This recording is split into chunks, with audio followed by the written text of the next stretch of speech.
A gente vai iniciar com conceitos de limite de continuidade, derivadas, depois vem aplicações com elas e encerra com integral de Riemann, ou simplesmente integral para a gente, certo? Basicamente são esses 4 tópicos que a gente vai estudar durante o período da disciplina. Outra coisa também, ontem eu me equivoquei em relação ao final do semestre. A gente iniciou ontem, né, oficialmente, na universidade, e encerra de fato dia 13 de julho, né? Eu tinha colocado lá na aula de 28, mas de fato é dia 13, depois eu verifiquei no calendário da universidade. Ok? Tá, o objetivo do curso é o seguinte, né? Compreender os conceitos de cálculo diferencial integral aplicados no contexto de vocês, no profissional da engenharia civil, focando e utilizando utilizações na resolução de problemas da própria área, né? Da área da engenharia. Muitas vezes a gente vai ver não só da engenharia, mas de modo geral, porque daqui a pouco a gente vai falar um pouco do contexto histórico, mas o cálculo ele foi um divisor de águas no ensino, ou melhor, na pesquisa, na ciência em geral. Porque antes do cálculo, né, imagina o seguinte, imagina que você vem do seu ensino, a gente vê do nosso ensino básico, tá, no ensino médio, e imagina que não existe o cálculo, né? Até o ensino médio, a gente consegue resolver um problema limitado de situações, de problemas, enfim, ter soluções para isso. A partir daí, eu não consigo mais, não teria mais como resolver alguns problemas devido a não ter uma matemática mais, digamos, apurada. Então, nesse processo aí, que surgiu os conceitos do cálculo. Basicamente, aí no fim do século XVI, século XVII, século XVIII, que surgiu o cálculo, que realmente foi um divisor aí em relação às ciências, isso de modo geral. E hoje, basicamente, está aplicado em todas as situações, em tudo mesmo, se você desde de relações sociais até ações sociais aplicadas, até engenharia, física, química, a própria matemática, geografia, ou seja, todas as áreas de conhecimento você vai encontrar cálculo. Tanto é que se você tem algum conhecido, alguém que também está na universidade ou está fazendo algum curso de graduação que talvez nem seja na área de exatas, mas provavelmente ele vai ter uma disciplina de matemática e talvez ela será um cálculo ou aproximadamente um cálculo. Porque muitos casos, né, muitos problemas hoje em dia só foram resolvidos, digamos, por causa que foi inventado o cálculo diferencial integral para a gente. Ok? Em relação à metodologia, né? A metodologia é a de prática, a gente já está habituado, a gente vai ter nossas aulas aqui expositivas e dialogadas, que é basicamente a gente. Eu gostaria que tivesse muito mais interação, tanto é que eu estou cogitando a situação de tela presencial, porque desde quando iniciou as aulas remotas, eu praticamente as aulas foi só eu falando, tive poucas interações com os acadêmicos, e isso de fato dificultou bastante, tanto a relação professor-aluno, como também o aprendizado de vocês. Às vezes o aluno está com dificuldade de perguntar, ele não quer falar, ou então até para digitar, às vezes ele, ele não está no computador, está no celular, então isso dificulta bastante. Então eu vou tentar diminuir esse impacto aí com vocês. A gente vai resolver exercícios, no caso, tentar ao máximo aplicar a engenharia, né? Mas como eu falei também, eu vou aplicar em outras áreas. E eu quero sempre motivar vocês para resolver questões aí, problemas, aprofundar um pouco mais, se possível, até mesmo pegar trabalhos que envolvam a parte de cálculo e dar uma estudada em cima deles, né? Artigos, livros, seria uma parte, digamos, o ideal da disciplina. Talvez a gente consiga ou não, mas é o que a gente sempre almeja quando inicia uma disciplina mais aplicada, no caso de vocês da engenharia, certo? Questão da avaliação, né? A avaliação, por enquanto, né, como eu falei, eu estava preparado só para dar aula remotamente até então, mas houve toda essa questão aí, essa mudança, essa possível volta presencial, eu estava cogitando fazer 2 avaliações aplicadas no CIGA, né? Ou vai ser uma tarefa, ou vai ser um questionário, tudo seria via CIGA. Mas se der tudo certo, a gente vai ter nossas avaliações presenciais também, visto que eu acho que até melhor, questão para a maioria, ter mais, digamos assim, não ter problemas em relação a fazer, né? Tem muitos, às vezes, problema na internet, até mesmo não tem dispositivo, então isso era um problema para quem fazia as avaliações só no CIGA, né? Esse presencialmente não, pelo menos vai ter aí uma oportunidade de fazer a prova, né, manualmente, sem ter problemas com internet ou algo assim. Em relação a livros, os livros, existe uma gama de livros de cálculo, né? Se você, a própria biblioteca da universidade, se você digitar cálculo na biblioteca virtual lá, no acervo, você vai encontrar uma infinidade de livros de cálculo. Existem alguns que são mais clássicos, clássicos porque eu falo, não é que são antigos, mas que são muito usados em todas as disciplinas de cálculo, isso ao redor do Brasil aí. A gente tem ali esse Cálculo Novo Horizonte, volume 1, do Anton, muito utilizado. Tem esse cálculo também, volume 1, do Thomas. Esse do Stuart, James Stuart, também Cálculo, volume 1. E assim por demais. Coloquei apenas 4 aqui, que é uma infinidade aí de exercícios, aplicações. E se você já teve algum contato, já viu que o livro de cálculo, né, aquele grossão, o primeiro livro que todo acadêmico de engenharia, de matemática, física pega para sentar para estudar, é o livro de cálculo, que tem infinitas páginas. Hoje em dia é mais tranquilo, né? Porque uma rápida pesquisa na internet a gente encontra livros aí disponíveis em e-book, PDF, para estudar. Eu me lembro que até eu peguei o início, na verdade, dessa mudança, né? Até então era muito difícil. Quando eu comecei realmente a estudar, eu iniciei na graduação de 2006 para 2007, era difícil encontrar os e-books desses livros. Hoje está mais tranquilo. Para estudar, você não precisa andar com aquele monstro do livro debaixo do braço, certo? Em relação, acho que o plano de ensino é isso. Tem outros livros aqui, como eu falei, então, diversos livros, tem esse do Thomas também muito utilizado. Esse Cálculo com Aplicações também, um livro que é bastante visto para quem está habituado aí com resolver algumas aplicações, então fica a critério de quem está fazendo. Só coloquei aqui algumas sugestões para vocês. E, geralmente livro de cálculo é maceteado. Você vai pegar 2, 3, você vai ver que vai mudar pouca coisa. O período da disciplina, como eu falei, iniciou ontem, dia 23, e vai até dia 13 aí do 7, que a gente encerra provavelmente. Ou até antes, talvez, vai depender como é que vai estar a situação da turma, certo? Beleza? Esse foi basicamente aí o nosso resumo, nosso plano de ensino, digamos assim, da disciplina de cálculo para vocês. Alguma pergunta, alguma coisa em relação a isso, em relação às aulas?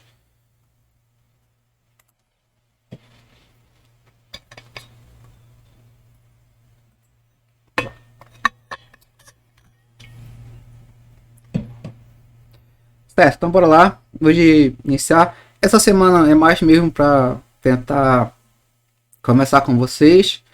Eu queria, se possível, ter mais interação com vocês. Se vocês pudessem perguntar qualquer coisa em relação à disciplina, ao próprio cálculo, se você já teve experiência, se alguém já fez cálculo aqui, ou se não, ou quem está tendo a primeira contato aí. Vocês não tiveram Física 1, né, ainda? Ou já tiveram?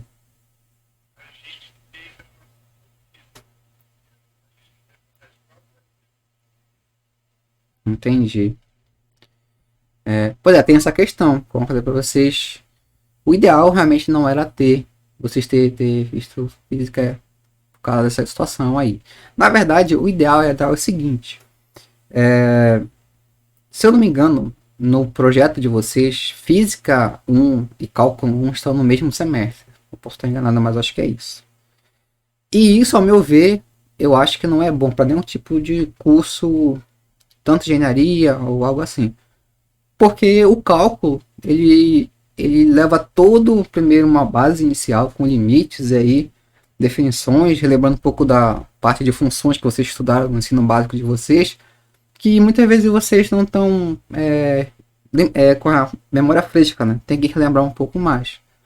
E o professor de física, quando chega na disciplina de Física 1, ele já chega logo na parte das aplicações e pega a mecânica lá, cinemática, e aplica os conceitos de cálculo a partir logo de derivada, integral, né? Que não é errado, né? Ele tá seguindo o conteúdo dele. Mas a questão é o seguinte, é que vocês não tem essa base. Enquanto vocês estão calculando lá trabalho, força, velocidade com derivadas, eu estou ainda aqui com vocês calculando limite, né? Limite de funções. Então, não faz muito sentido, né? O ideal, como falei, seria ter um semestre só com a matemática, a álgebra linear com vocês, o cálculo 1, talvez outra disciplina mais básica da engenharia, da civil, e posteriormente no segundo já ter física 1 e assim por diante. Acho que seria melhor. Mas isso é uma questão aí do curso, né? Queria que conversar. Eu não sou engenheiro, né? Minha formação realmente é matemática, mas ao meu ver, acho que seria uma coisa a ser mudada, né? Em relação à disciplina, então bora lá. Tá, antes de começar tudo, como eu falei, sempre eu tentar iniciar com uma abordagem histórica aqui. O cálculo, ele, como eu falei, surgiu aí no final do século XVI, ele teve mesmo seus grandes avanços no século XVII e século XVIII. Certo?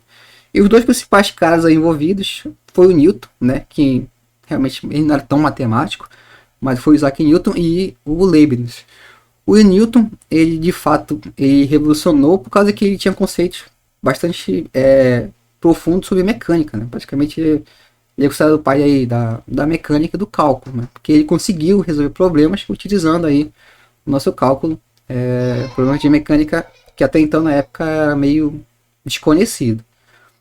Tanto é que a gente fala que, como eu falei isso para você, a disciplina, se não fosse essa teoria de Newton, não teria como a gente hoje resolver vários problemas físicos, químicos, pela fato dessa questão da implementação do cálculo. Basicamente, ele só tinha, até então, antes disso, só tinha matemática básica, né? A nossa resolver equações, achar solução de equações algébricas, que muitas vezes não era suficiente para certos problemas, né? Hoje, por exemplo, o Newton queria calcular a velocidade ou a variação, né, de certo objeto, movimento, algo assim. Para isso, ele teria que criar algo que variasse, né, com o tempo.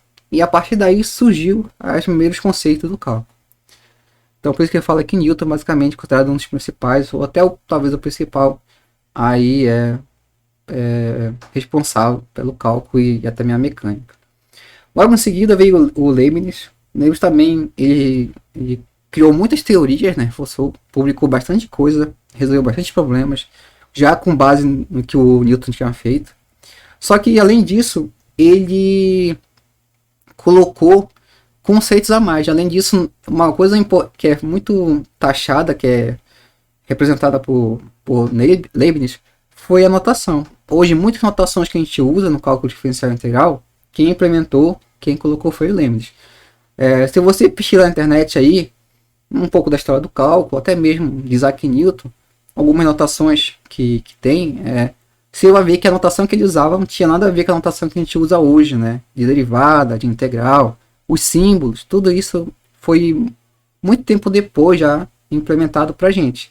E um dos responsáveis foi Leibniz, por isso que a gente fala que os dois, engraçado é que alguns internet colocam eles como rivais e tudo mais, né? Porque cada um teve sua contribuição, mas de fato um trouxe mais a essência, outro veio só melhorar o cálculo pra gente, certo?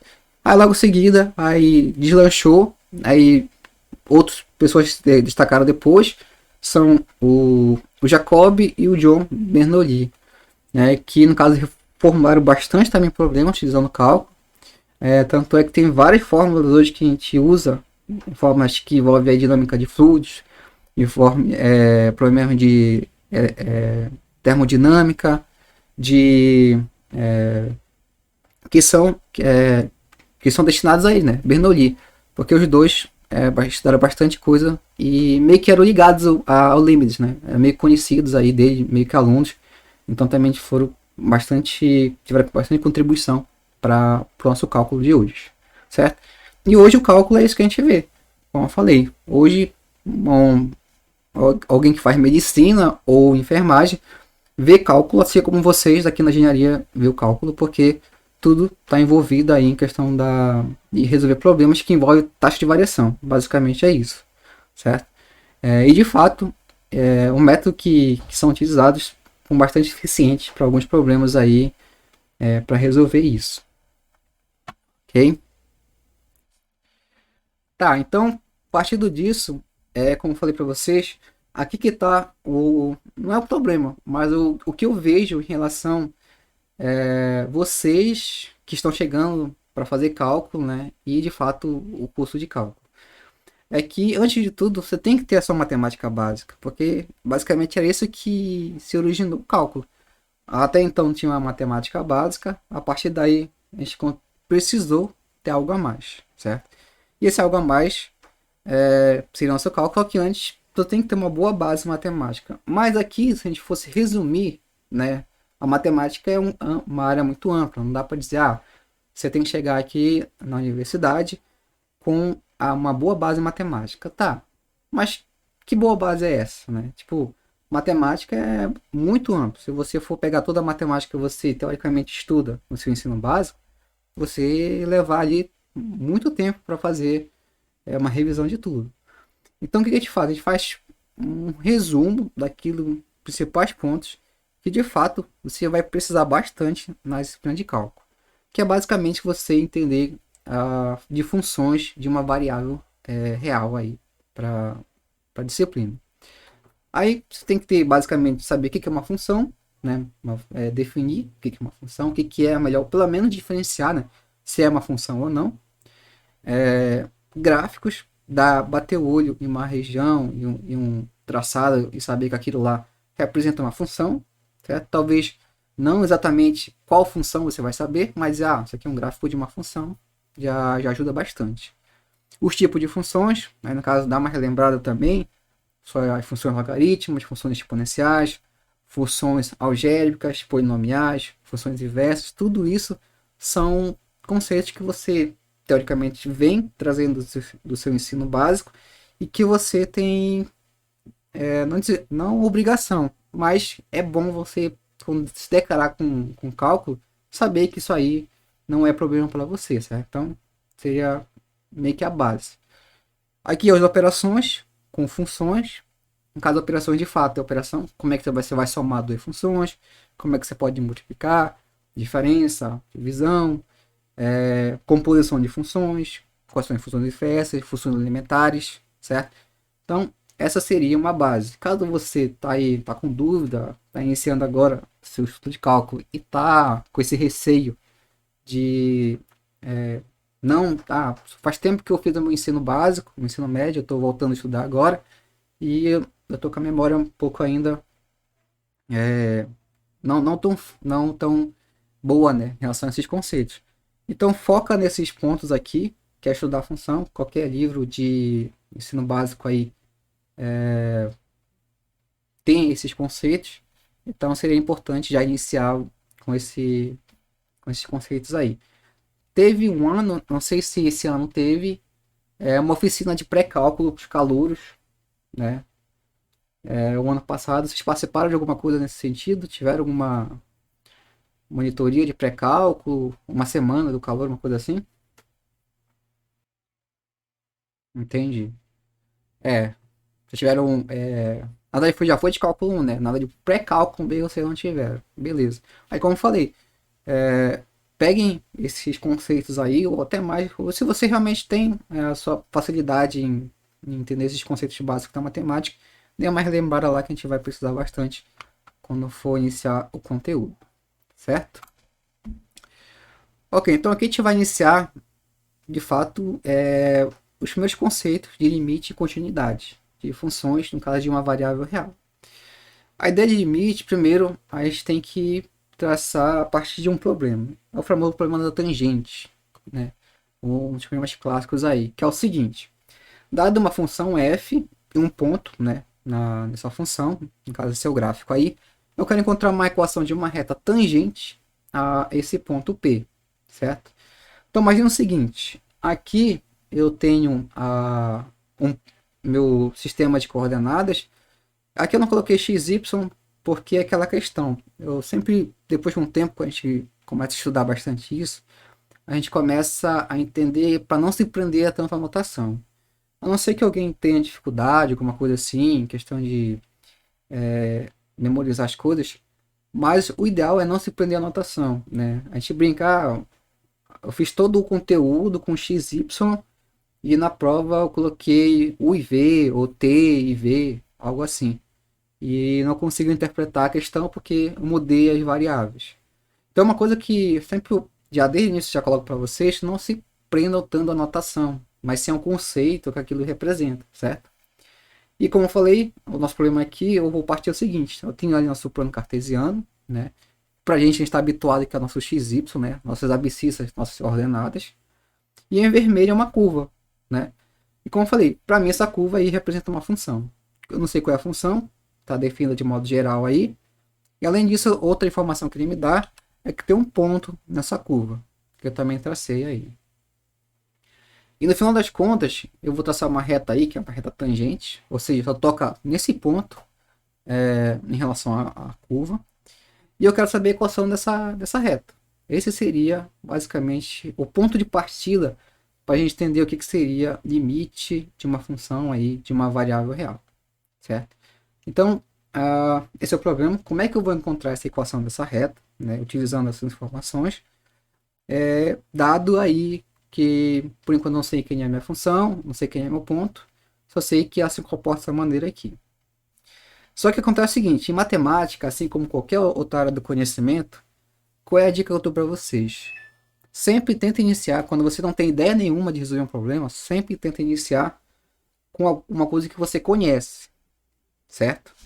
É isso basicamente que os livros de cálculo faz. E inicio com vocês, com a gente no caso, né, resolvendo problemas que a gente conhece, né, no caso algo específico, porque fica mais fácil, né? De fato você não vai conseguir resolver o problema de modo geral, que é o ideal, mas de modo particular, em um caso particular você consegue resolver e ter uma luz daquilo que realmente vai acontecer num caso geral. Então, foi pego aqui uma função que a gente conhece, é uma função quadrática, né, que é o y igual a x quadrado. É uma função elementar, por isso que eu falei para vocês que é importante vocês terem essa ideia aí de função. Além disso, eu tenho ali o meu ponto, é um ponto conhecido, ponto P, de duas coordenadas, x, y ou qualquer outra coordenada aí, que é um par ordenado, que tem abscissa e ordenada. Abscissa 1 e ordenada 1, visto que a função tem esse caráter, né? Quando o x é 1, logo o x quadrado também vai ser igual a 1 aí. Podia ser outro ponto? Podia. O livro pegou um ponto e um aí, porque é mais fácil para trabalhar, digamos assim. Ou seja, evitem trazer problemas para vocês. Sempre pega o mais simples possível para resolver os problemas. E no final das contas, quero encontrar a equação dessa reta aqui. Ó. Se você consegue ver aí, essa reta é uma reta tangente ao ponto. Certo? Beleza. Partindo disso, né, aí começa a surgir as primeiras indagações. Para encontrar uma reta, o que eu preciso? Né? No caso, falando em equação. Geometricamente, eu preciso de dois pontos. Né? A gente sabe que, geometricamente, por dois pontos, passa uma única reta. Por um ponto, passa infinitas retas. Nesse caso aqui, minha reta é muito específica, uma reta tangente. Então, eu não posso pegar qualquer reta.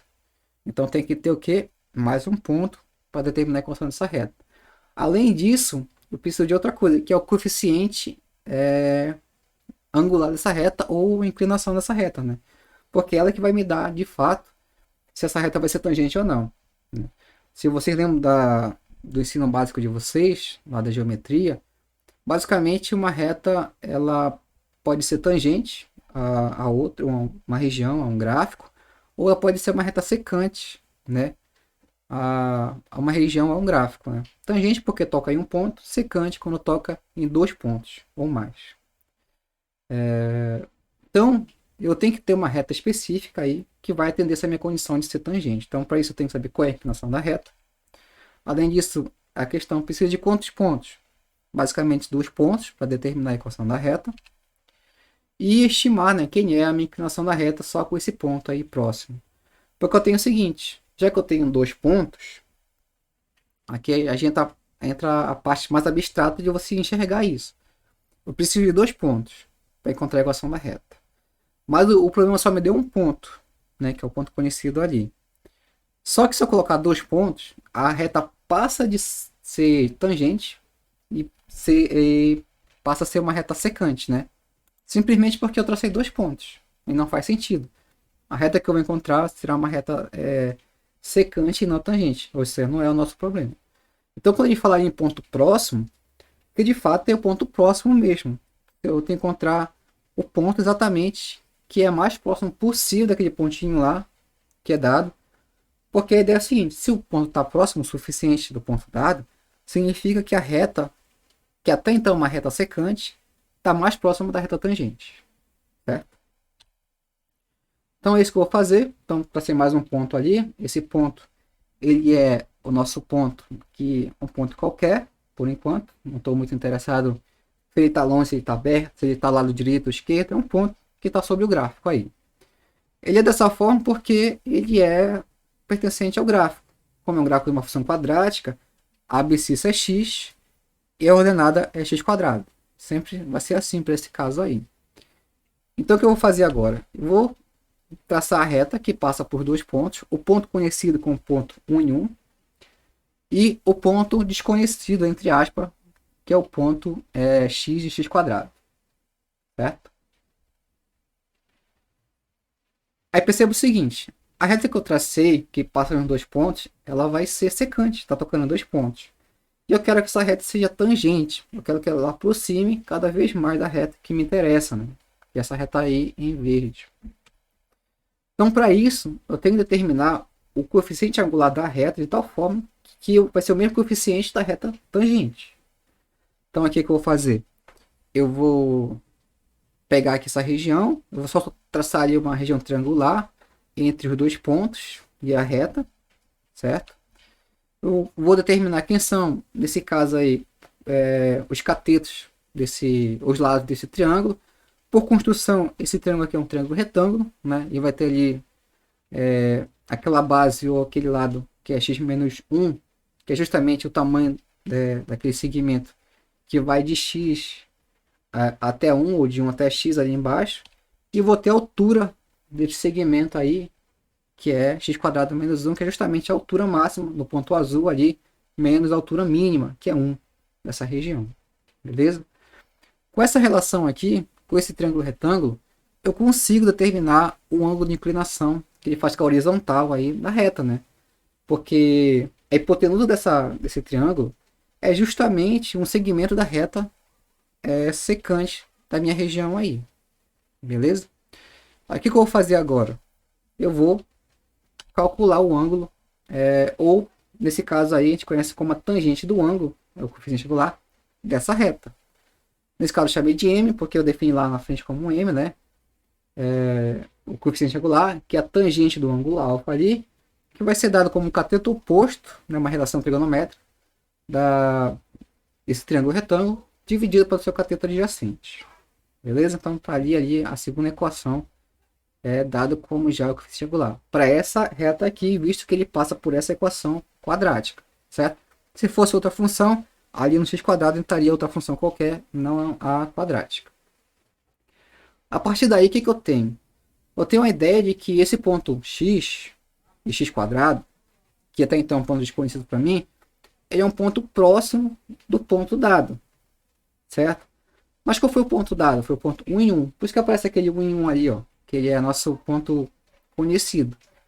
Então, vou começar a pegar pontos cada vez mais próximos de 1 em 1, de tal forma que o ponto que está em azul vai se aproximar do ponto que está marcado em preto ali, né, que é 1 em 1. Então, primeiro eu peguei 1.5, né, calculei, joguei ali na fórmula do coeficiente angular, me deu 2.5. Esse é um coeficiente angular de uma reta. Esse coeficiente aqui é um coeficiente de uma reta secante, né, que não é o meu ainda, da reta tangente, visto que eu não estou pegando um ponto tão próximo que eu queira, por enquanto. É simplesmente só para calcular um coeficiente qualquer aí.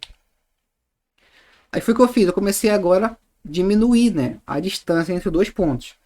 Daqui a pouco você vai ver que o ponto azul está cada vez mais próximo do ponto em preto, né, ponto em 1. Ó, percebe que eu peguei aqui o 2 e calculei o coeficiente, deu 3. Depois fui diminuindo, né, 1.5, calculei, deu 2.5. Depois 1.1, calculei, deu 2.1. Aí foi até cheguei aqui a 1.001, que de fato é um ponto bem próximo aí do ponto 1, né? Já está um pouco mais perto. E eu calculei ali novamente o coeficiente e chegou aqui no 2, certo? Beleza. Guardar esse valor aqui. Por enquanto, eu só tenho suspeita de que o coeficiente angular da minha reta tangente ele é 2. Por outro lado, né, há aquela questão também. E se eu pegasse do outro lado o ponto? Aqui eu fiz pegando ao lado, digamos, direito do gráfico ou da reta, mas não vai influenciar no resultado. É só para ter uma ideia de que se eu pegasse do lado direito ou esquerdo, ia dar a mesma coisa. Então eu fiz aqui a mesma coisa com a reta com o ponto iniciando em 0, né? Ou seja, lado esquerdo para o meu ponto 1 em 1. Depois eu fui aumentando, né, o valor e fui aproximando do ponto 1 e 1 aqui, certo? A mesma coisa, 0.5, depois 0.9, 0.99, tão próximo de 1, e aqui chegou em 1.999, que de fato é bem próximo de 1 aí. Novamente, isso me leva a crer que o coeficiente angular da minha reta tangente é 2, né? Porque tanto pela direita como pela esquerda, eu vi que está chegando próximo de 2. Mas isso não garante nada por enquanto, gente. Só é uma suspeita. Então, basicamente, essa aqui que a gente fez, né? Como eu falei, eu peguei um ponto à direita. Eu fui aproximando esse ponto, né? Cada vez mais do ponto em preto. E as retas vão se aproximando, né? Porque o fato é que quanto mais próximo dos pontos, a reta vai mudando de coeficiente e vai chegando à reta tangente que eu queria. Beleza? Então a ideia é a seguinte: quanto mais próximos os pontos estarão, mais próximos as retas estarão, serão coincidentes aí. Tá, então o que a gente fez, né? Então dizemos que a inclinação da reta tangente é o limite das inclinações da reta secante. Então perceba que eu comecei lá em cima com um valor, depois fui diminuindo a distância entre os pontos, né? Até chegar em um momento, que esse momento é chamado de limite, né? Por quê? Eu não posso pegar o mesmo ponto, porque não daria certo. O mesmo ponto ia zerar, né? Seria zero ali. Não ia ter sentido, na verdade, calcular. E além disso, não ia ter como calcular, né? A razão não ia ter sentido, ficaria zero sobre zero. Então tem que ser uma coisa que está próximo o suficiente que me garanta alguma coisa. Por isso que ele fala que é limite. Então as inclinações da reta e vai tender a um limite das inclinações da reta secante, certo? Então aqui embaixo já está incluída a notação de limite, que é o seguinte: quando o ponto Q, que é um ponto genérico, digamos assim, se aproxima do ponto P, esse meu coeficiente se aproxima do ponto 2, né? Que lá, aquelas contas que eu fiz, me levou a crer que de fato ele era 2, né? Só pelas contas que eu fiz, mas de fato não poderia afirmar. E aqui do lado já é a continha, né? Só aqui o erro de notação. Deixa eu ver se eu consigo corrigir aqui. Só um momento, deixa eu pegar aqui a mesinha digital para corrigir isso aqui. Exatamente, tem que corrigir isso aqui que é x ao quadrado.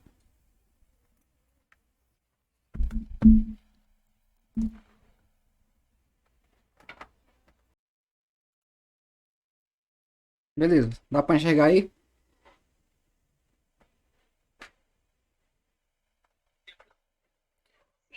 Tá, então só voltando aqui, ó, como eu falei, eu tô numa situação que é o seguinte: eu vou ter a minha equação aqui, que é x quadrado menos 1 dividido para x menos 1. Esse cara aqui eu defini como m, né, que é o nosso coeficiente. E aqui eu estou passando o limite, né, que na verdade ou seja, eu tenho um ponto P, que é 1 em 1, e o meu ponto Q, né, que é o ponto genérico, x e x ao quadrado. Esse K está se aproximando desse, né? Na verdade é o contrário, o Q está se aproximando do P. Ou seja, o valor está ficando próximo de 1. Então, esse trabalho é chamado de limite. Só corrigir aqui, não tem esse igual. E aqui é x ao quadrado, certo? Então, próximo de 1, eu levo a crer que esse limite é igual a 2. Chegou aqui. Beleza? Esses são os conceitos iniciais, pelo menos para entender intuitivamente o que é o limite. Certo? É quando você se aproxima de uma coisa suficientemente de tal forma que nos garanta que aquele valor já satisfaz para a gente o problema, certo? Perguntas? Pois é, exatamente. Aí que está, digamos assim, o que é ser o limite. Aqui ele está tomando um x próximo de 1, mas não é o 1. Daqui a pouco a gente vai ver a definição de limite. Basicamente é você ter o seguinte: você vai ter uma região. Aqui. Imagina o seguinte: deixa eu tentar escrever. Imagina que aqui é um pedaço, é um segmento do nosso eixo ali, do eixo X, digamos, certo? Vou chamar de X, que a gente está habituado de X.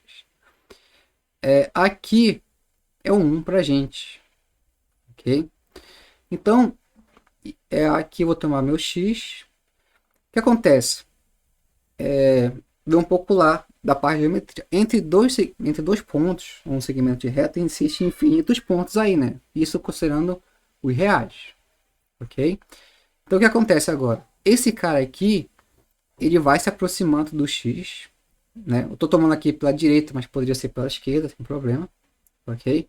De tal forma que ele vai chegar tão próximo possível do 1, mas nunca vai ser igual a 1, certo?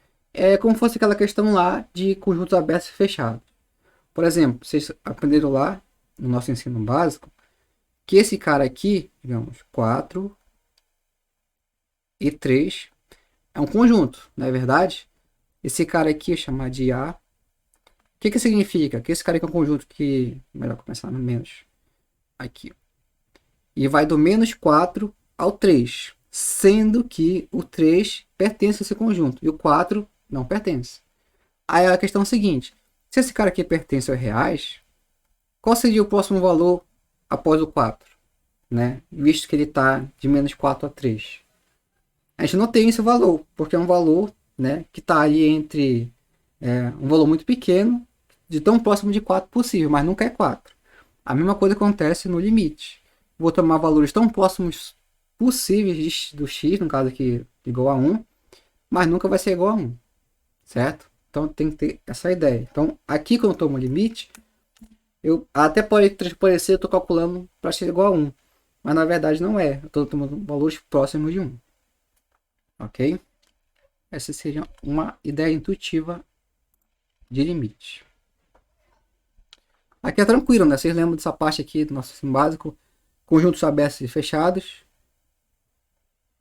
Beleza? Isso aí?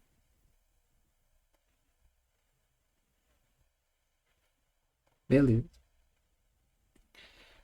Então aqui, para fazer agora um pequeno exercício, né? Que é o seguinte.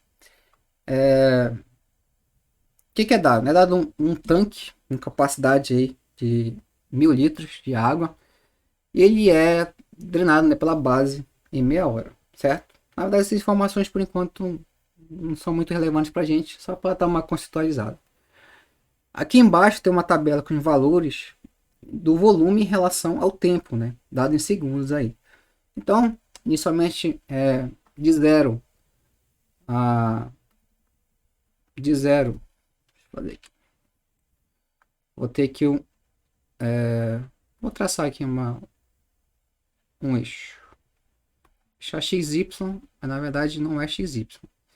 Ele é T e aqui é o nosso V de volume, certo?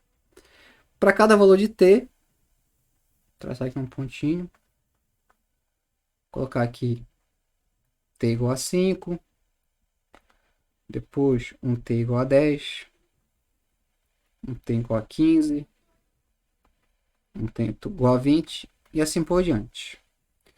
Para cada um desses eu vou ter um valor para o V, né, que é o volume. Então aqui eu vou ter o primeiro aqui é 694, depois eu vou ter mais ou menos aqui 444, depois ali quando é 15 é 250, certo? São pontos aqui que eu consigo traçar apenas só fazendo o par ordinário, né? 2 pontos, ok? Então, como eu falei, é irrelevante a questão se é uma capacidade de um tanque e tudo mais, mas o que ele está representando para gente, que é essa região aqui, né? Deixa eu tentar traçar para vocês. É uma curva. Vou tentar mudar aqui. Certo, então tá aqui. Esse é mais ou menos a curva que ele está me dando em relação a esses dados aí, certo? É exatamente a curva? Não sei, é a minha estimativa, certo? Por isso que você tem que ter uma ideia de como encontrar aí funções ou algo assim. E o que, que ele quer, né? Ele quer que a gente encontre aí inclinações de retas secantes dado um ponto fixo, que seria aqui no meu ponto P lá, que no caso aqui é o ponto de abscissa 15 e ordenada 250. Ok, o ponto P. A partir desse ponto, a gente vai calcular algumas inclinações da reta com os pontos dados e verificar aí, né, esses valores. Lembrando que é o seguinte, né, a gente vai só ver como é que vai se comportar esses valores depois. Aí sim, ver uma questão de reta tangente nesse ponto dado. Então faça isso para mim aí, um pequeno exercício, bem tranquilo. Calculem para mim essas inclinações, são que são 1, 2, 3, 4, 5, são 5 valores, certo? Que você vai calcular só olhando a minha tabela aí, utilizando essa razão entre altura e base aí, que basicamente é a nossa relação trigonométrica tangente, certo? Faz aí, vou dar para vocês aí uns, acho que entre 5 e 10 minutos, aí eu já retorno com vocês. Beleza? Alguma dúvida? Ah, eu tô gravando, tá? Eu só não sei se eu vou tá disponível ainda hoje para vocês.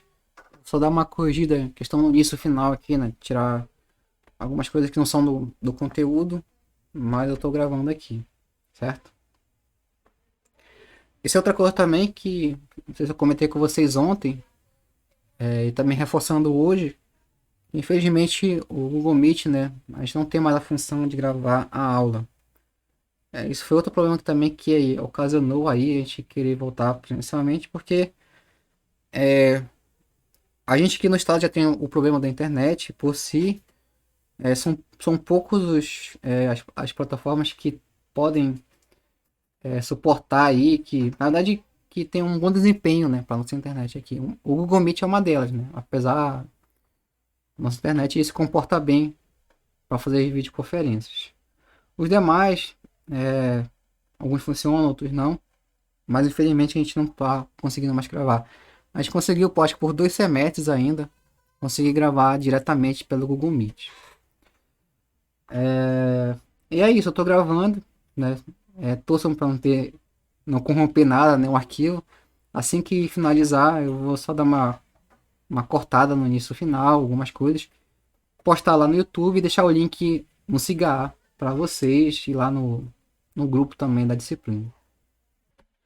O que a gente tem aqui, né? Tem esses pontos. O ponto fixo para a gente aqui, ele é o ponto 15,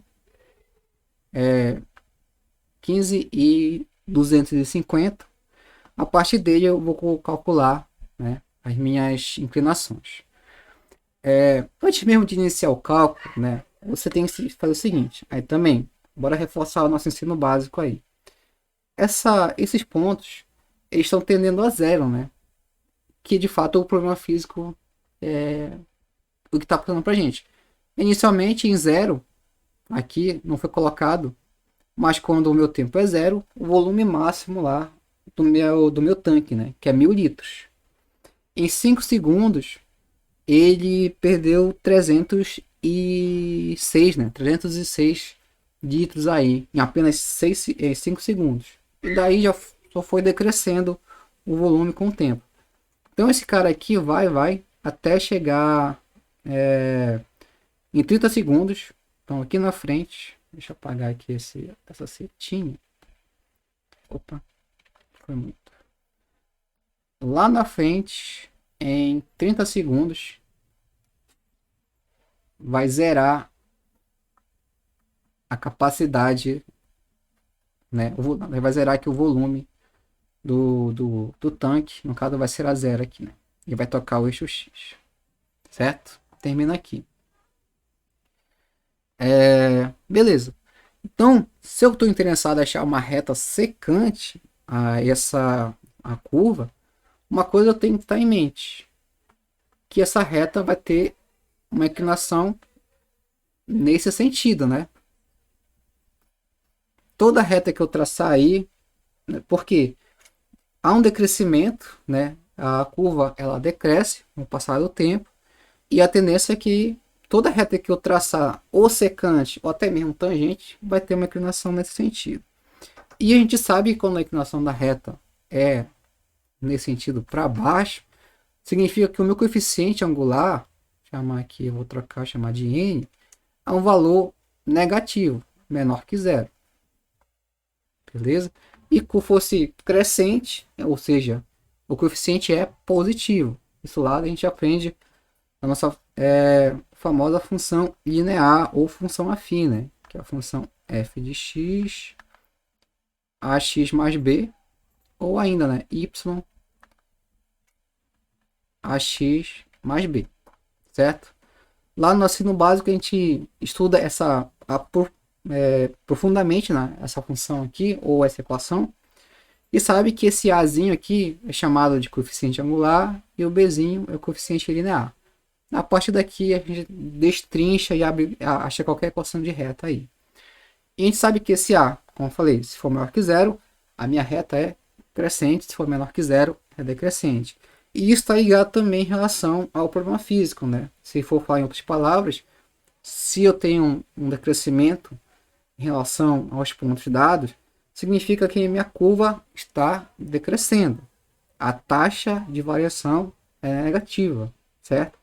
E se a minha reta é crescente, logo vou ter um coeficiente positivo, significa que minha taxa de crescimento é positiva, certo?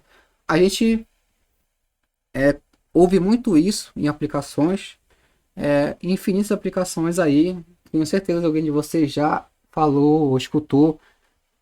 A taxa de crescimento do Brasil é uma taxa positiva, ou seja, a reta de crescimento aí, que é uma reta tangente essa curva, ela é crescente. A taxa de crescimento do PIB brasileiro é negativo, logo a reta vai ser decrescente. Ainda, eu já vi alguns ainda falar realmente em termos matemáticos. Geralmente a gente não ouve, né, termo matemático em rede social, na TV, porque é muito técnico. Mas já vi especialista falar, economista, teve derivada positiva. Se teve derivada positiva, a taxa de crescimento é positiva nesse problema. Teve derivada negativa, então significa que a taxa de crescimento é negativa, então dá T crescendo, certo? Então, o primeiro indício que você vai tomar aqui é isso, né? Você vai traçar com a minha reta, meu conjunto de pontos aqui descreve mais ou menos uma curva que decresce, significa que minhas retas vão ter coeficientes negativos, todos aí que eu traçar, beleza? Então, é o primeiro indício que a gente pode ter. Aqui, se você quiser traçar, fazer o mesmo esquema geométrico, utilizando um triângulo, uma região trigonométrica, no caso um triângulo retângulo, calcular relações trigonométricas e chegar na relação que a gente quer. Mas a gente pode ir direto, né? Ou seja, esse coeficiente angular aqui, ele vai ser dado com uma razão, né? Essa razão aqui vai ser entre a altura e base do triângulo. Em outras palavras, né? São várias formas de ver esse problema. O valor fixo aqui, eu vou deixar assim, y menos y0 e aqui x menos x0. O y0 e x0 são valores que foram dados para a gente no problema, que é o 15 e o 250. Beleza? Então esses caras aqui são valores que já estão conhecidos. Então no lugar do y0 vai entrar o próprio 15, melhor, 250, e no lugar do x0 vai entrar o 15. Então aqui é y menos 250 e aqui é x menos 15. Beleza? Pronto. E esse cara aqui da frente, o XY, é o valor que está variando, né? São os paraordenados que estão variando no intervalo aí, que vai, nesse caso, de 5 a 30. Então eu vou fazer isso por primeiro, então seria aqui um M. O primeiro ponto é 5.900 694. Então aqui ficará 694 menos 250 dividido para 5 menos 15. Essa continha aqui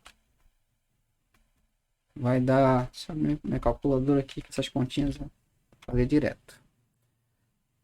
694 menos 250 vai dar o 444 dividido para menos 10, né? Beleza? Mas aqui dá um valor negativo. Vai dar menos 44,4. Então, assim por diante. Eu calculei aqui o primeiro, eu peguei os dois pontos entre esses valores. Depois seria o próximo, seria ele fazer mais um aqui.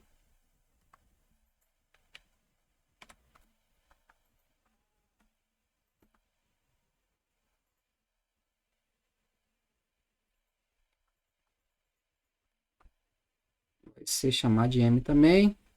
O próximo valor ele é o 444 menos 250 dividido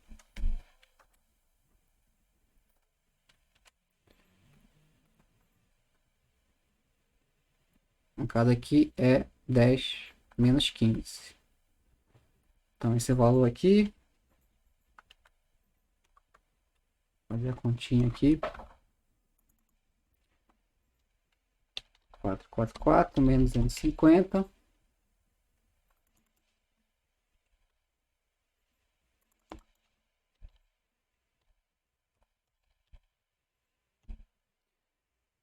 dividido para menos,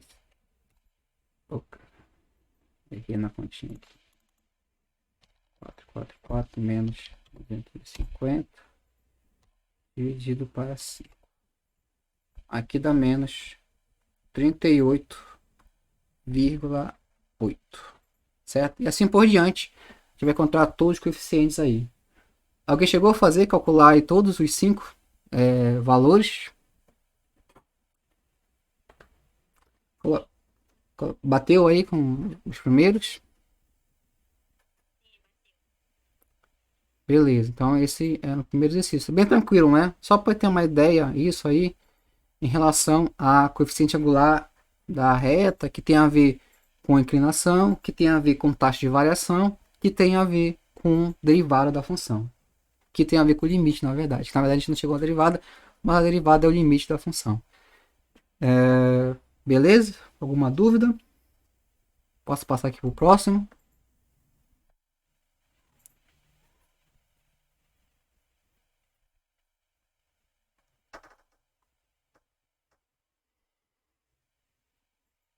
Beleza, então. Passar aqui para o próximo.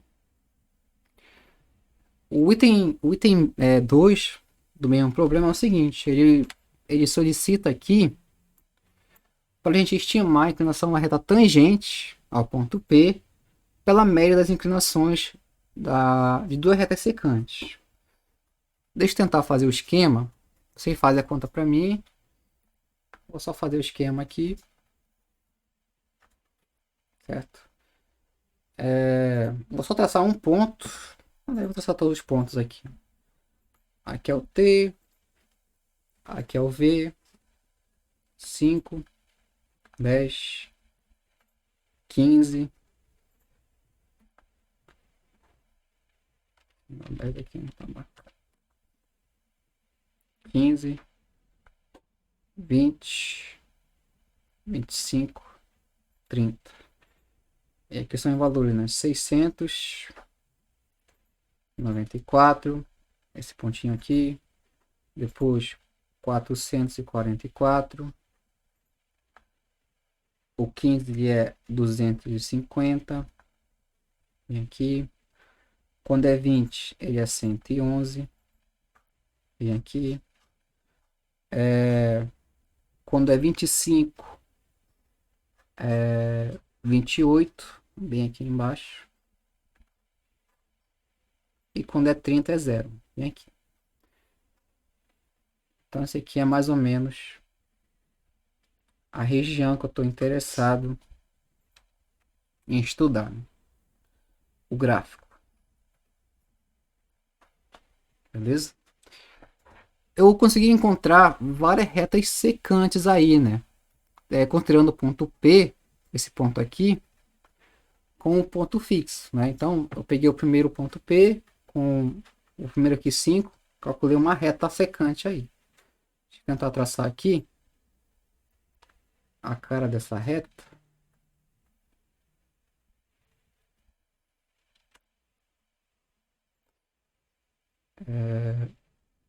O desenho não vai ficar muito bem, mas seria mais ou menos assim.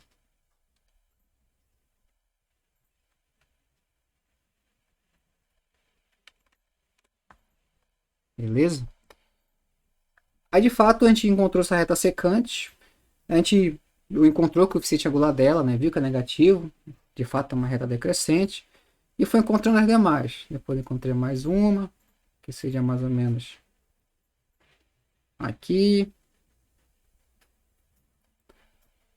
Depois mais uma, que seria mais ou menos aqui, certo? E mais duas, traçar só mais uma aqui para ficar, que é mais ou menos como aqui. Então aí eu consegui traçar algumas retas secantes, né? A esse ponto, a curva, né?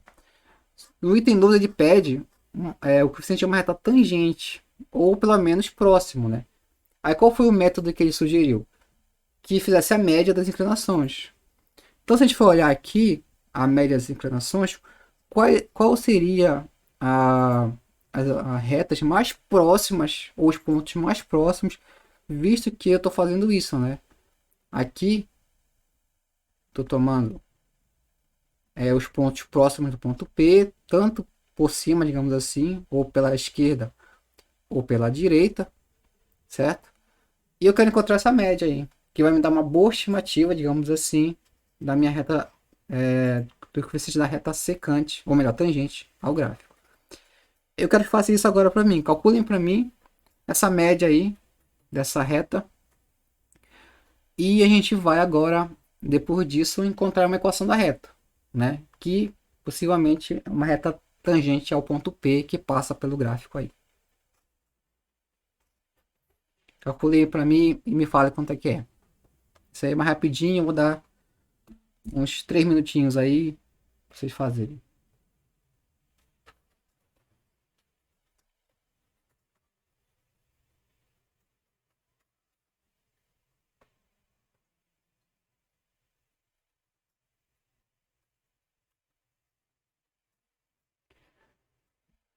Deixa eu ver que estão colocando. Vamos colocar os 33.3.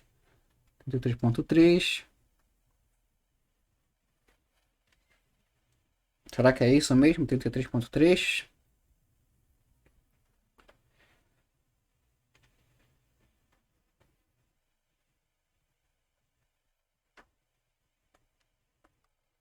Uma coisa com o tempo que vocês vão aprendendo, vocês vão criando maturidade depois. Isso, maturidade que eu falo é experiência, né? Você vai estudando, vai conhecendo mais coisas. Você vai adquirindo essa experiência de você olhar o problema antes de resolver, né? Acho que todo mundo passa por isso, eu passei por isso. Quando a gente sai, quando a gente está no ensino básico, a gente está muito automatizado em resolver o problema o quanto antes, né? Calcular, certo? E tem seu lado bom, você fica bastante apurado em resolver problemas, e seu lado ruim, que você não aguça o seu lado crítico, né? Seu pensamento crítico. Então, o que que a gente faz? A gente tem que pegar as coisas e primeiro analisar antes de resolver o problema em si. Esse aqui seria é um problema bem simples, né? Que é a introdutório para resolver, interpretar o que, que seria limite e depois derivada. Mas a ideia é observar o que está acontecendo. O problema, de fato, está ligado a essa questão aí de variação de uma grandeza em relação ao tempo, que é o principal ponto de trabalhar com taxas de variação.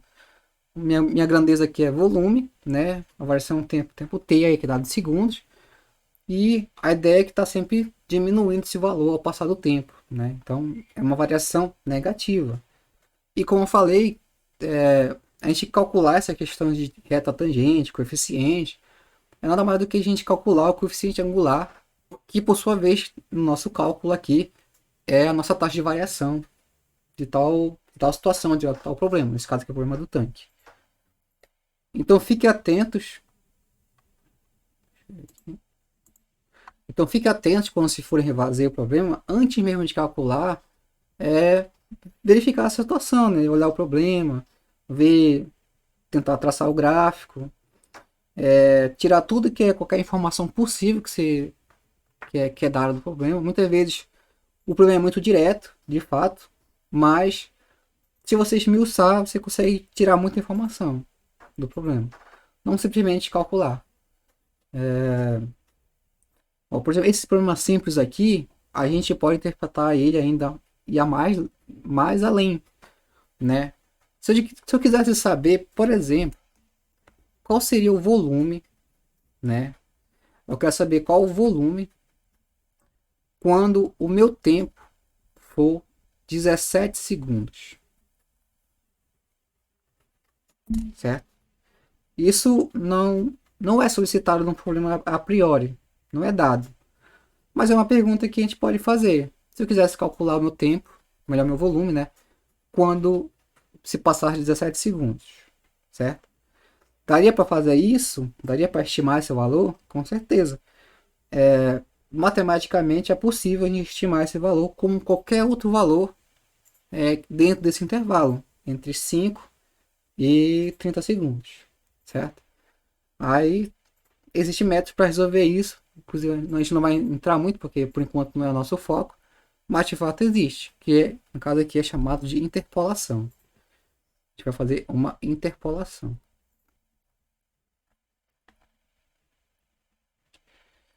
Certo? Aí, beleza, né? Você conseguiu entender bem o problema, já tá pensando em coisas futuras, já tá pensando em calcular pontos que não estão aparecendo aqui. Beleza, isso é fundamental na nosso senso crítico aí, tanto para aprender as coisas como para de fato aprender de fato o que que é matemática. Aí pode surgir outra pergunta. Teria como eu prever os valores que estão fora desse intervalo? Eu queria saber, por exemplo, qual seria o meu volume quando o meu tempo for 2 segundos. Ele não está aqui, né? O 2 segundos está fora do intervalo. Aí já complica um pouco mais, né? Aí, peraí, como é que eu vou saber o volume, o resultado de algo que eu não tenho dado nenhum? Ou só tenho dado depois de 5, né? A partir dos 5 ali. 5 segundos. A pergunta é possível? Aí a resposta, de fato é possível. Você pode estimar esse valor aí para 2 segundos, certo? Por quê? Né? Existe também outro método, nesse caso aqui, é chamado de extrapolação. No caso é com X mesmo. De extrapolar mesmo, certo? A gente não vai entrar muito em detalhe, mas é um método para a gente resolver esse problema aí, certo? Onde a gente vê isso, né, no nosso dia a dia? A gente viu bastante isso, talvez agora não, porque a gente está numa fase da pandemia bastante mais tranquila, mas no início a gente via direto previsões, né, do número de casos aí da pandemia, usando modelos matemáticos. Tenho certeza que pelo menos alguém, ou que vocês ouviram falar aqui, algum matemático, físico, ou alguém da área, simplesmente conseguiu estimar alguns valores aí do número de casos da pandemia. Naquela época ainda que não tinha vacina, não tinha muita informação, mas as pessoas conseguiram prever em relação a isso. Aí o que acontece? Deixa eu dar uma pausa aqui rapidinho, já retorno com vocês. Beleza. Então, retornando aqui, ó, como eu falei para vocês, a gente está numa situação em que a gente pode tanto prever as coisas que estão fora desse intervalo, como também estimar coisas que estão dentro do intervalo. Certo? Informações que não estão aí, mas é possível. Eu estava dando o exemplo da pandemia, que no início lá da pandemia a gente via vários gráficos com estimativas, né, de casos. Pessoas dizendo, vai ter vários casos, tantos casos daqui a tanto tempo, né? O ideal é diminuir o pico do número de casos, que é achatar a curva. A pergunta é como é que a gente chegava a resultados? Simplesmente prevendo, né, considerando valores conhecidos e a partir deles calculando tanto valores dentro ou fora, né, que no caso seria a caso de previsão aí, né? A gente pensa que muitas vezes o método utilizado para resolver esses problemas parece complexo, difícil, mas não. São métodos básicos de matemática, aí que envolve o cálculo diferencial, por isso que é importante. Sem ele a gente não ia conseguir fazer isso aí e chegar a resultados consideravelmente relevantes, certo? Com o passar aqui da disciplina, vocês vão ver aqui cálculo 1, depois cálculo 2, cálculo 3, cálculo numérico, probabilidade, vocês estão vendo, depois não sei se tem um pouco de equações diferenciais.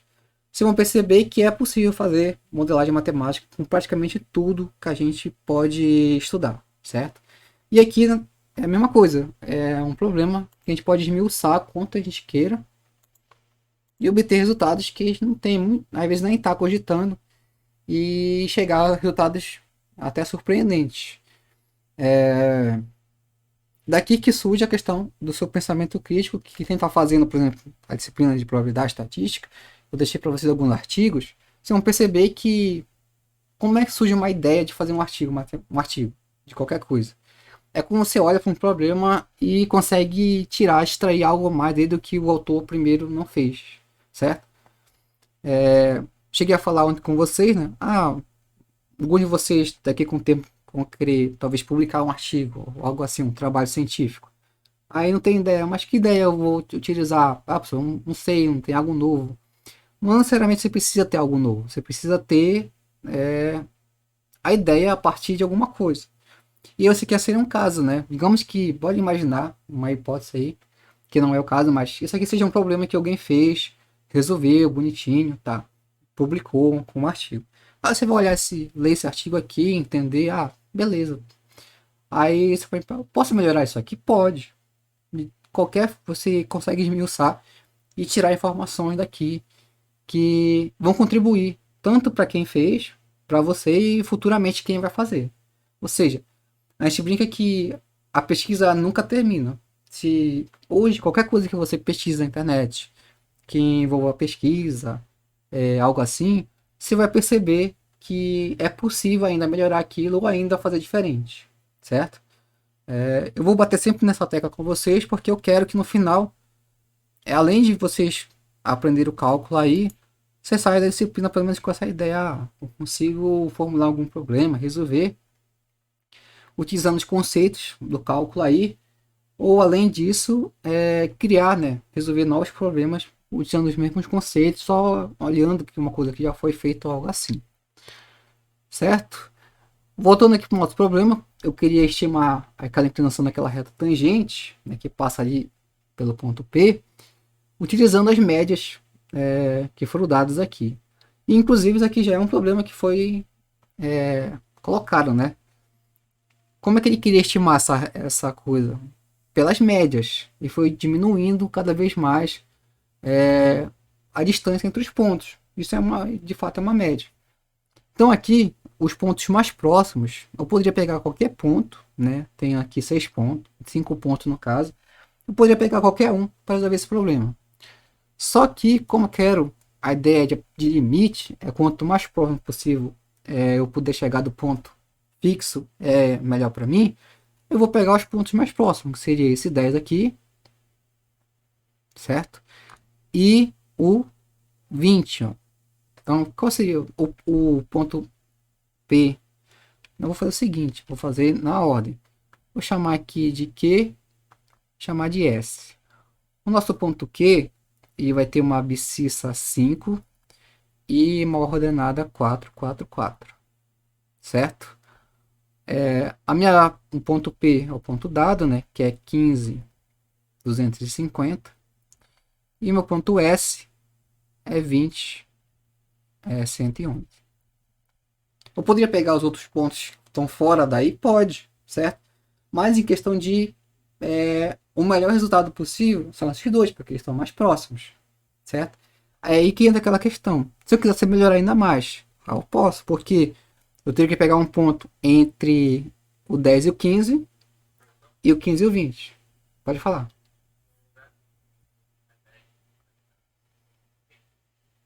Sim. Obrigado. Aqui é 10, 4, 4, 4. Beleza. Então, esses são os pontos que eu vou usar, certo? Sendo que eu já calculei, né? Os coeficientes, desses caras aqui. Esse cara aqui eu calculei, que era em relação a Q e P. E esse cara aqui eu calculei, que é em relação a o P e o S. Alguém, acho que eu calculei aqui anteriormente esse valor. Eu vou só reformular aqui, para a gente não perder muito tempo. Mas é aquela questão. Vou ter um M aqui, chamar de M1. 444 menos 250 dividido, opa,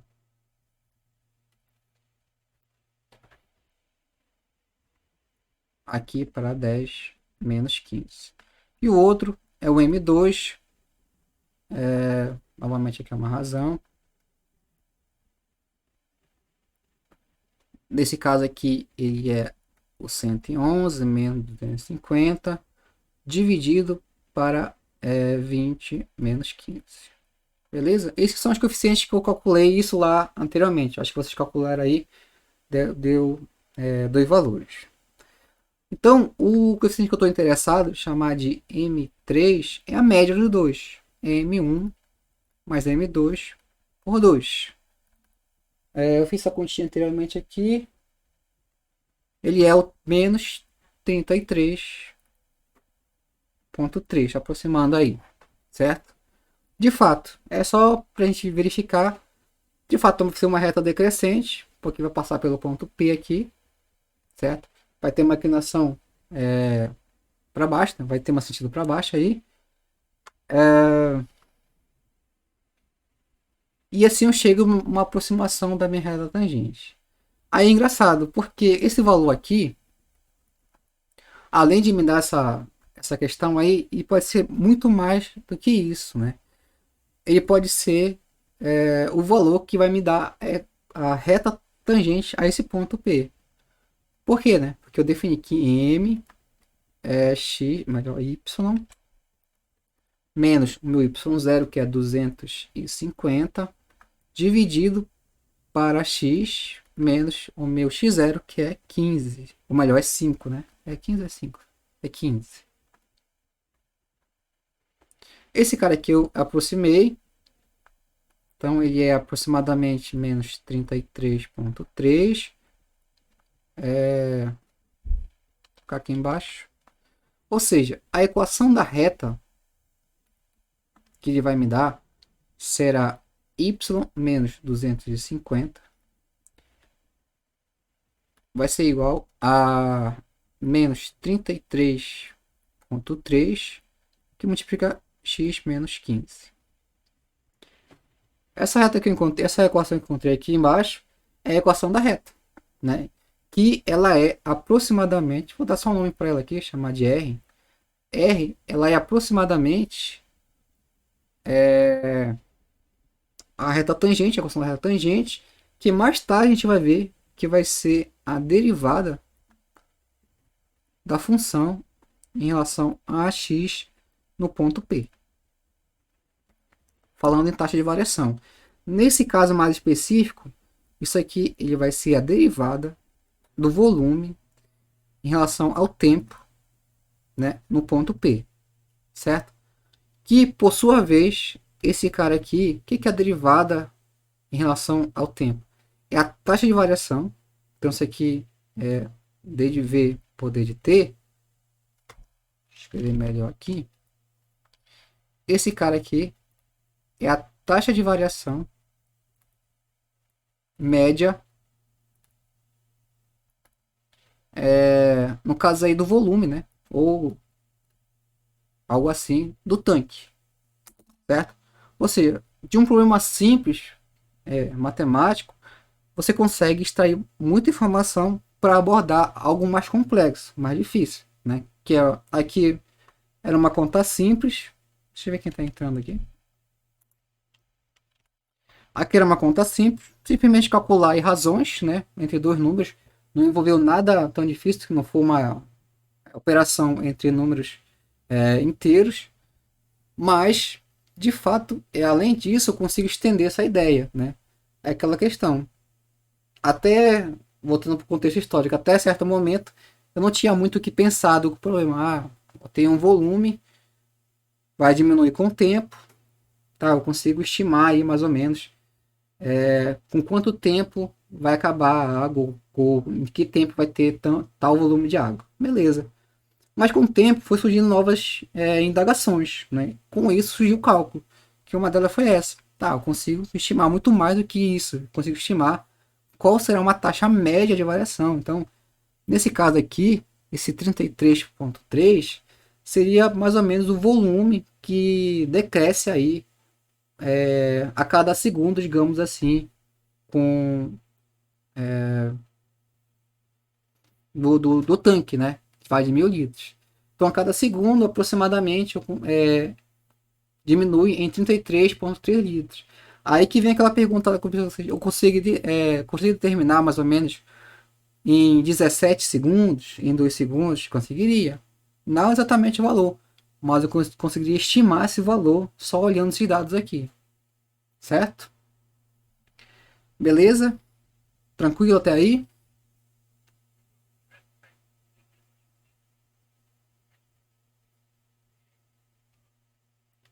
Se você pegasse os pontos mais distantes, digamos assim, não seria tão próximo do 33, seria um valor um pouco maior, digamos. Seria uma estimativa? Seria, mas não seria a estimativa ideal, aqui no caso, porque tem dois pontos mais próximos que eu chamei de Q e S aqui, entendeu? Isso, exatamente. Certo? Deixa eu ver, vai dar 8 horas. Eu não vou estender muito, como eu falei para vocês, eu não sou de dar todas as aulas quando estão remotamente, fica cansativo para mim e para vocês, mas eu vou finalizar com a definição de limite para vocês, certo?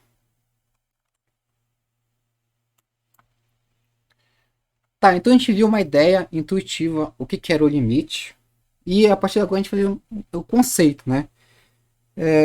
Eu brinco que para quem não é da matemática, não tem ou não tem afinidade, começa aqui surgir muitas perguntas, questão de notação, tudo mais, mas isso você vai adquirindo com o tempo, né? Quanto mais você estuda, melhor, quanto mais você vê isso, você consegue entender melhor.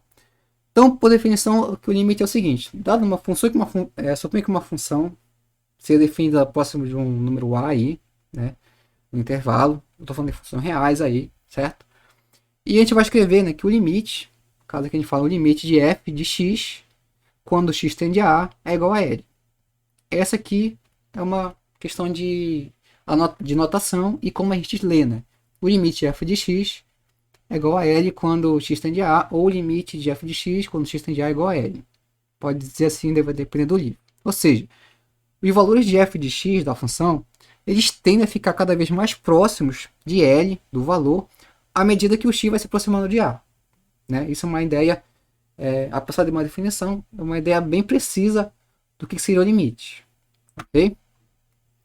Então aqui que eu tenho, né? Uma função, aqui não interessa muito o que essa função para mim representa, mas o meu f de x aqui é essa razão. X menos 1, x quadrado menos 1. Beleza? Nesse caso aqui, ó, por isso que eu falo para vocês. tem que ter uma boa base, pelo menos de função. Como eu estou tomando o limite igual a 1, existe um probleminha aí, né? Ou seja, para essa função, existem dois valores que não estão definidos no intervalo. Não estão definidos no domínio dela. Mais uma vez, tem que vocês, vou relembrar aqui, mas vocês depois dão uma estudada mais devagar, que é o seguinte. Lembra do diagrama de Venn, que a gente aprendeu lá no nosso ensino?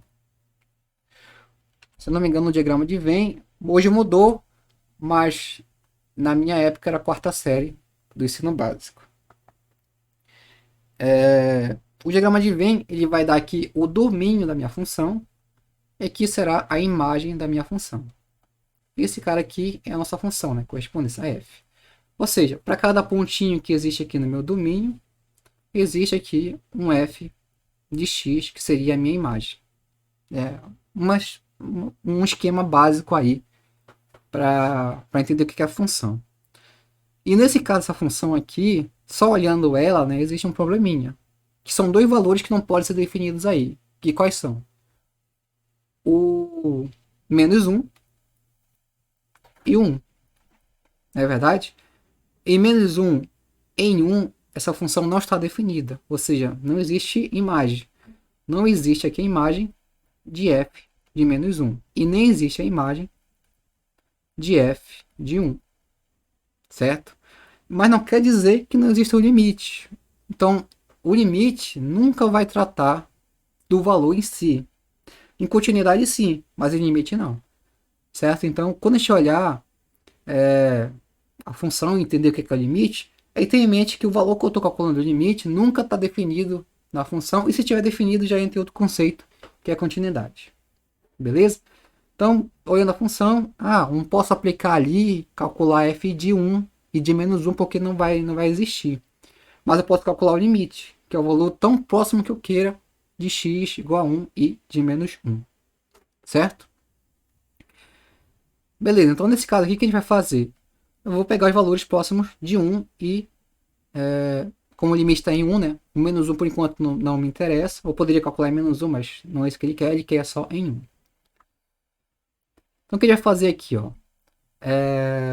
Então, se definirmos a função, né, f de x como x menos 1 dividido por x quadrado menos 1, podemos observar que a função não está definida em 1, certo? E nem em menos 1. Mas como o interesse do limite é em 1, tranquilo. Mas isso não importa, entre aspas, né? Porque a função não precisa estar definida nesse ponto. Então o que eu fiz aqui, ó? Eu peguei valores de x próximos de 1, tanto pela direita como pela esquerda. É como se eu tivesse aqui um pequeno intervalo. Aqui é 1. Aqui são valores positivos e aqui são valores negativos. Então eu começo a pegar valores próximos de 1 pela direita e pela esquerda. Certo? O tão próximo que eu queira. E eu tracei aqui uns valores, né, só para ter uma ideia. E comecei a calcular a função desses valores. Aí é calcular mesmo, né? É questão computacional. É valor calculado aí na sua calculadora ou na sua máquina. Aí eu calculei para valores menores que 1, ou seja, pela esquerda, e para valores maiores que 1 pela direita. E aqui são os valores da função. Aqui que eu percebo, né? Eu percebo que eles estão convergindo, né? Estão indo para um valor.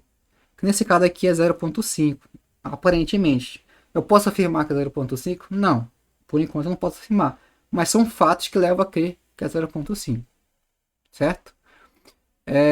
Depois eu fiz a mesma coisa, né? Deixa eu ver o meu valor. É o mesmo gráfico.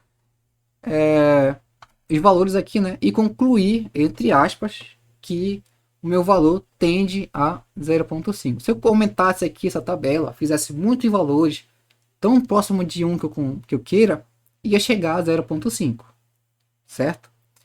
Mas tem uma porém aí, né? Você não fez isso, você fez uma conjectura que a gente fala. A conjectura, ela é algo que você, de fato, tem evidências, tem fatos sobre o resultado, mas não é provado. Para você, de fato, provar, você tem que realmente justificar por uma prova que isso é verdade. certo? Mas a ideia intuitiva é essa, de calcular limite. Tanto é que quando chegar mais para frente, você vai estudar cálculo numérico, é a questão de provar que se esse limite é meio, né, que é 0,5, se é verdade ou não, não está muito ligado, não interessa muito, porque eu sei que esse cara vai convergir para 0,5. Mas, de fato, matematicamente, falando estritamente matematicamente, isso não prova nada. Não prova que o limite da sua função é 0,5. Teria que calcular. Certo? Tá, tem outro exemplo aqui. Para finalizar aqui, não vou me estender um pouco mais. Aqui vai entrar o seu conhecimento algébrico. Aí por isso que é importante você também ter sua base algébrica aí, do seu ensino básico. Eu posso calcular esse limite aqui usando uma manipulação algébrica, que é uma das saídas. Perceba que eu fiz aqui primeiro uma manipulação computacional, né? De computar, de calcular. Ela é uma forma de calcular? É. É uma forma correta, 100% correta? Talvez não, porque não garante. Outra forma é a forma algébrica. Fazer manipulação algébrica com as suas funções. É a forma correta de calcular? Também não é 100%. Vai ter seus probleminhas quando for uma função muito difícil. Para casos, a manipulação algébrica ela ajuda muito, mas ela não prova que de fato é o limite da função. Nesse caso aqui, ó, para só brincar um pouco para encerrar, eu tenho uma função, uma divisão de polinômios, né? Aqui embaixo, eu sei que 1 e menos 1 são raízes desse polinômio aqui, tanto o de cima como o de baixo. Em cima eu posso deixar x menos 1, mas embaixo existe aí um produto de dois monômios, né? Que é x menos 1 e x mais 1. Não é verdade? A diferença aí é... Esqueci agora o nome, acho que é a diferença de dois termos, a diferença do quadrado, uma coisa assim. Esse produto, porque eu sei que 1 e menos 1 são raízes, então eu consigo fatorar esse cara aí. Certo? Nesse caso aqui, ó, presta atenção. O que eu venho, né? Qual é a minha vontade logo de cara? É simplificar esse cara aqui, né? Esse com esse, ó. O x menos 1, né? Tanto no numerador como no denominador. Aí que tá o cuidado, né? Aí que tá o problema, né? Essa função tem que ver se ela tá ou não no seu domínio definido em 1, certo? Nesse caso, como a gente não está muito interessado nisso, eu sei que não está definido em 1, então não tem problema nenhum fazer essa eliminação. Vai existir casos que não vai dar, por causa da definição da função. Simplificando essa função aqui, o que eu vou ter? O que eu vou chegar? Né? 1 sobre x mais 1. Ou seja, aquela função lá, definida dessa forma aqui, ela passa a ser agora x mais 1, certo? Aí faz meio que sentido você aplicar o limite. Deixa eu fazer do outro lado aqui. O limite de 1 sobre x mais 1 quando x tende a 1. Agora sim, o denominador ali e faz sentido a gente colocar 1, porque não vai ter problema. Esse cara aqui vai dar 1 sobre 2, que de fato é meio. Nesse caso dessa função, foi tranquilo, né? Uma manipulação algébrica, eu consegui calcular que ela é meio o limite dessa função. A gente provou que é meio? Não. A gente computou que é meio. Com o passado, vocês vão ver que computar e provar são coisas diferentes. Muitas vezes basta você computar, calcular, que geralmente vai ser o nosso caso. Algumas vezes vai ser preciso provar, ou mais fácil é você provar que não é, porque basta uma evidência que não é, e facilita as coisas. Mas, assim, vocês vão ter vários exemplos pela frente que vocês vão ter que manipular a função. E por isso que é importante você saber manipular funções, né, algebricamente. Ter esse cuidado, conhecer o que é domínio, o que é imagem, para você fazer os cálculos aí sem problema. Certo? São 8h06. Eu vou estar encerrando o cálculo por aqui.